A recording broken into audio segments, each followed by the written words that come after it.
Have you ever wondered why Google is choosing to announce its next Pixel phones just weeks before Apple's big reveal? Well, it's official. Google has sent out invites for its upcoming event, and it's happening on August 20th. That's exactly 1 week later than last year's Pixel 9 announcement on August 13th. But what's interesting is the timing. It feels like Google is going head-to-head with Apple's expected iPhone 17 reveal, which might happen during the week of September 8th. So, what's coming a lot actually? The event will most likely include 5 new devices: the Pixel 10, Pixel 10 Pro, Pixel 10 Pro XL, a foldable called the Pixel 10 Pro Fold, and the Pixel Watch 4. The big upgrade this year is the new Tensor G5 processor. This chip isn't made by Samsung like the old ones. It's now being built by Taiwan Semiconductor Manufacturing Company, or TSMC. That's the same company that makes chips for Apple and Qualcomm. Well, the modem might still be from Samsung. Switching to TSMC could mean better battery life, more efficient performance, and cooler devices overall. Visually, the phones won't change much, but the base Pixel 10 model will finally get a third rear camera. Not only that, it will also have a new main sensor and an upgraded ultra-wide sensor.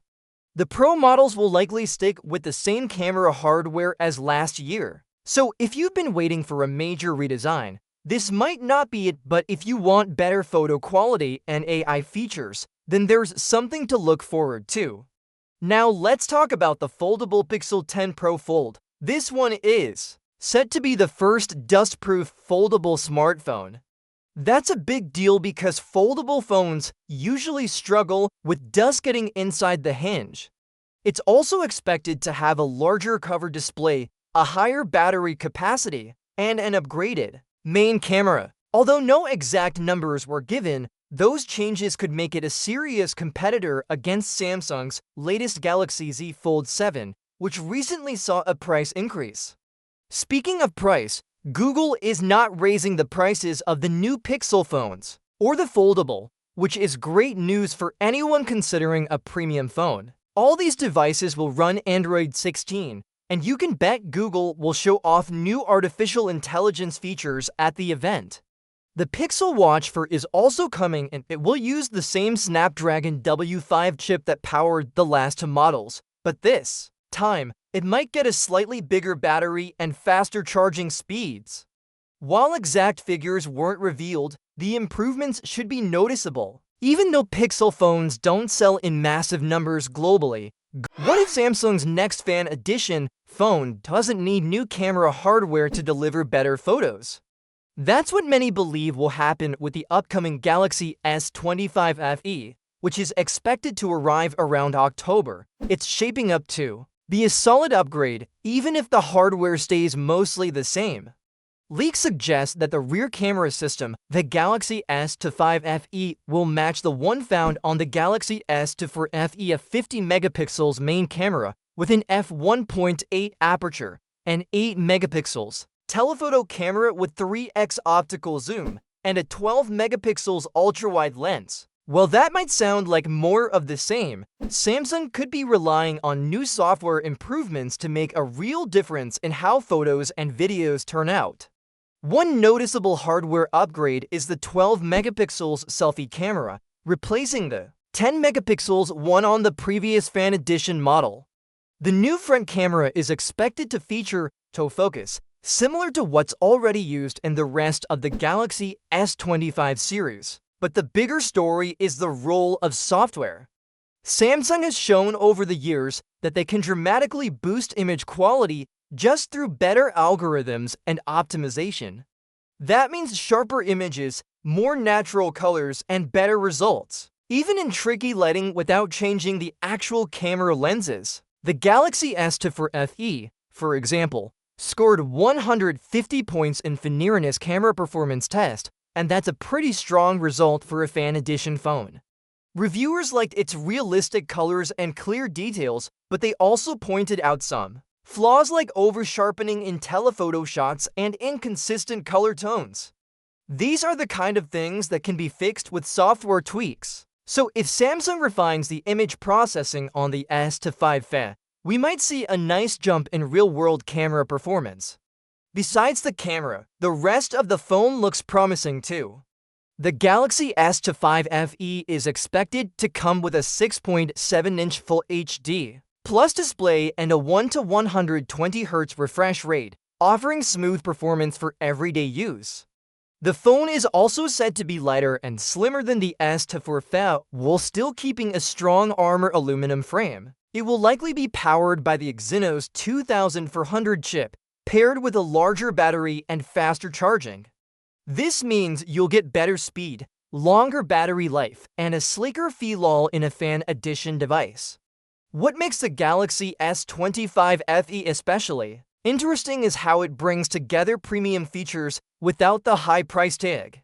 Even though it may not be a full-blown flagship, it offers enough upgrades to stand out. What if the one feature that gave the Galaxy Note its edge might soon return to the Galaxy Z Fold without the trade-offs?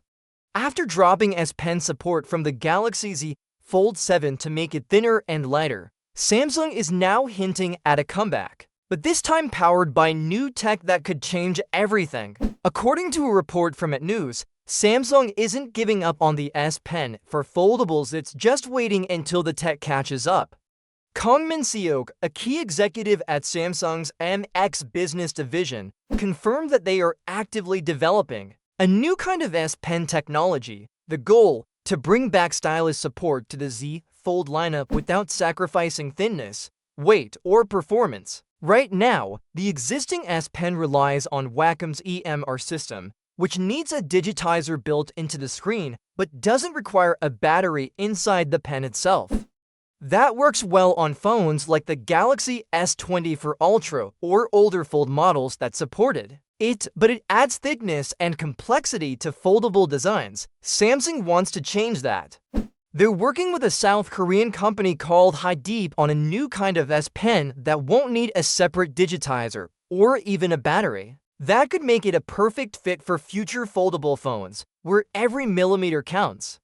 Samsung says the S Pen will return only if this next-gen stylus tech meets their performance expectations and if there's enough demand from users. This isn't just about tech for tech's sake. Samsung is watching how users respond to the current Fold 7, and they're open to adjusting their priorities if people really want the S Pen back. The company is also shifting away from chasing the thinnest design at all costs. For example, instead of sticking with an under-display camera that looked cool but didn't work well, the Fold 7 now uses a regular punch-hole selfie camera for much better image and video quality. That shows Samsung is willing to make smarter design decisions, not just flashier ones. Bringing back the S Pen would follow that same thinking. Yes, people loved how sleek the Fold 7 became, but many also missed the creative and productivity perks the S Pen brought, whether it was taking notes on the big inner screen or sketching directly onto the display. The Fold line has always tried to blend smartphone power with tablet flexibility, and the S Pen is the tool that completed that experience. If Samsung can deliver stylus functionality without adding bulk or needing a complicated hardware setup, it could be a big win. It also helps that Apple still doesn't offer full Apple Pencil support on its iPhones, giving Samsung a potential edge once again. So while the Galaxy Z Fold 7 doesn't have the S Pen, the idea isn't off the table.